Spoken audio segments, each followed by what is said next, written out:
Sveiki, šiandieną norėtume pristatyti didžiausią John Deere inovaciją Lietuvoje, tai yra naujasis S7850 javų kombainas. Nuo pirmtako jis skiriasi savo išmanumais, inžineriniais sprendimais. Norėčiau pradėti nuo kabinos. Tai pirmiausiai pradedant nuo sėdynės. Sėdynė turi ne tik ventiliavimo funkciją, šildymo funkciją, bet taipogi turi ir masažo funkciją, kuri padeda operatoriui atsipalaiduoti. Taipogi turime ir Command Pro programuojamą svirtį, kas tikrai palengvina darbą. Turime iki 7 programuojamų mygtukų, tai leis kiekvienam operatoriui prisitaikyti kombaino valdymo funkcijas pagal jo poreikį. Taip pat turime ir stabramsčio ekraną, spalvotą HD raiškos, kuris rodo pagrindinius aspektus, tai yra kuras, erdvių sistemos, kiekis, naudojama variklio galia. Kaip ir matote, vairas yra pats odinis mažiukas, jisai tikrai netrukdo visiškai matomumui, labai patogus, labai geras matomumas 360 laipsnių kampu. Visos funkcijos valdomos viena ranka, nereikia lakstyti per visą kabiną, viskas yra vienoje vietoje, tai yra tikrai patogu, labai lengvai suprantama ir naudojama. Privalumas yra kabinoje švara. Kad švara būtų nuolatos mūsų kabinoje, mes turime elektrinę durų pritraukimo sistemą, kuri neleis dulkėms patekti į vidų. Inžinerinėse sprendimuose pritaikyti naujieji ekranai, kurie 30% yra našesni, tad darbus atlikti bus daug paprasčiau, daug efektyviau. Taipogi didžiausia inovacija Lietuvoje, ko daugiau niekas neturi, tai yra 2 kameros, kurios skanuoja priešais esantį lauką, tai yra 8 metrų atstumu jisai skanuoja savo pasėlius. Tuo pačiu metu kombainas reguliuoja savo parametrus atsižvelgiant į javus esančius priekyje jo. Šių kamerų pagalba galima dirbti visą dieną 100%. Į dienos pabaigą jaučiamas nuovargis, jų darbo potencialas šiek tiek mažėja. Tai su šiomis kameromis, kurios yra sumontuotos S7 kombaine, darbo našumą, 100% darbo našumą išlaikysime visą darbo dieną. Turime naujajame kombaine ir sumontuotą SF7 1000 GPS anteną, kurios nereikės nuiminėti, taipogi jinai turi daugiau palydovų, tad signalas bus daug stipresnis ir mažiau galimybių, kad jis nutrūks darbo metu. Kas yra svarbu?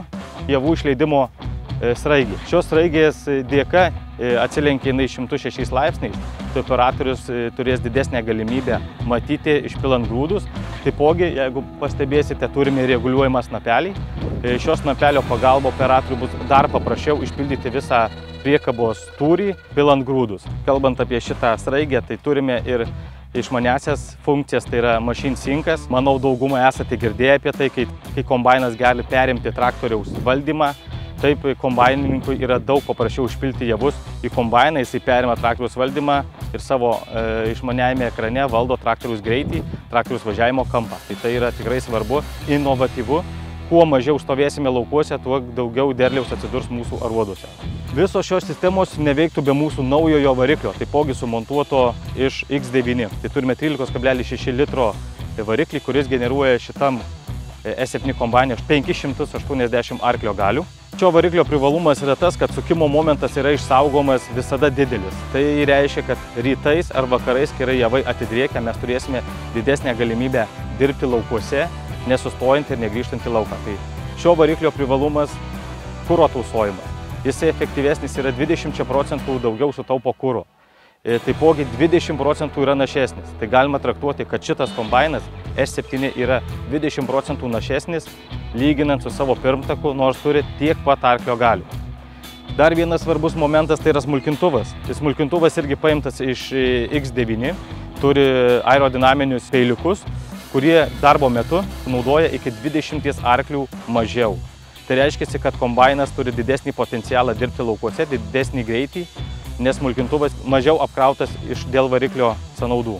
Taip pat šis smulkintuvas turi galimybę nukreipti liekanas tam tikrų kampų, kad jeigu turite šoninį vėją ir kad jisai neužpūstų ant esamų pasėlių, jūs galite persistatyti į priešingą pusę ir tai veiks automatiškai jūsų galulaukiai. Jeigu apsisukate galulaukiai, pasikreipia ir javų liekanų smulkintuvo kampas. Vėlgi nebus pučiama ant jūsų nenukultų javų. Turime papildomas oro išleidimo angas iš kūlimo sistemos, kad šiaudai būtų kuo mažiau spaudžiami ir atlaisvinami. Ta sistema reikalinga tam, jeigu mes norėtumėm šiaudus skleisti į pradalgės leisti, tai šiaudai bus puresni, juos greičiau išdžiovins vėjas ir nebus jokių problemų presavimo metu. Naujajame S7 kombaine taipogi sumontuotas ir naujasis liekanų smulkintuvas, kuris šiai dienai turi 100 aerodinaminių peiliukų. Jie yra golfo formos, ta forma jiems padeda turėti mažesnį galios poreikį iš variklio. Prie naujojo S7 kombaino yra uždėta naujoji pjaunamoji, tai HD35X. Šios pjaunamosios darbinis plotis yra 10,6 metro. Kaip matote, jinai turi diržinę pavarą. Diržinė pavara diržas pats nėra lygus. Jisai turi mažiukus kalnelius, kurių pagalba yra sulaikomi visi javai, nekalbant apie kviečius, labiau tai yra akcentuojama į rapsinius kultūras, į mažagrūdės kultūras, kad būtų sugaudomi grūdai iki paskutinio grūdo. Šios pjaunamosios taipogi privalumas yra tas, kad jinai gali kopijuoti reljefą. Jinai nėra fleksinė, jinai nėra ta pjaunamoji, kurie kopijuoja visą reljefą. Jos yra kairysis ir dešinysis sparnas, dirba vienas nuo kito nepriklausydami. Tai reiškia, kad kairė pusė gali leistis, dešinė pusė gali kilti. Tai yra iškopijuojama taipogi labai gerai visas esamas reljefas. Tokią pjaunamąją rekomenduoju, turint ir lygius laukus, taip pat ir kalnuotus laukus. Taip pat naujajame S7 kombaine sumontuota naujoji vikšrinė pavara. Iš išorės ji beveik nesiskiria nuo savo pirmtako, tiesiog yra dideliuose voluose padarytos papildomos oro erdvės, kad pats vikšras aušintųsi transportiniai pozicijoje, nes buvo kalbama daug praeityje, kad kombainai su vikšrinė transmisija negali važiuoti dideliais atstumais asfaltuotų paviršiumi, tačiau šiai dienai tas mitas yra sugriautas. Mes turime atnaujintą važiuoklę, su kuria tikrai nebaisu įveikti tiek 50, tiek 60 km. Lyjant lietui tikrai vikšrinė važiuoklė padeda dirbti našiau, daugiau, lyginant su elementaria ratinė transmisija. Naujasis S7 kombainas turi didelį bunkerį, tai yra 14 100 litrų talpos, kuriame sumontuotos nekalibruojamos svarstyklės. Svarstyklės atrodo tai yra primityvus dalykas, tačiau jisai reikalingas mums tams, kad žinotumėm javų kiekį nukultą, ne tik tai pagal nuosvolius, bet pagal svorį. Tam yra reikalinga, nes tai yra vienas svarbiausių dalykų pradedant kitų metų javapjūtę. Pradėkime nuo sėjos, nuo trąšų barstymo ir kitų metų taipogi purškimų. Visą tai atsižvelgia, visus tuos žemėlapius, derlingumo žemėlapius daro šitas kombainas realiu laiku.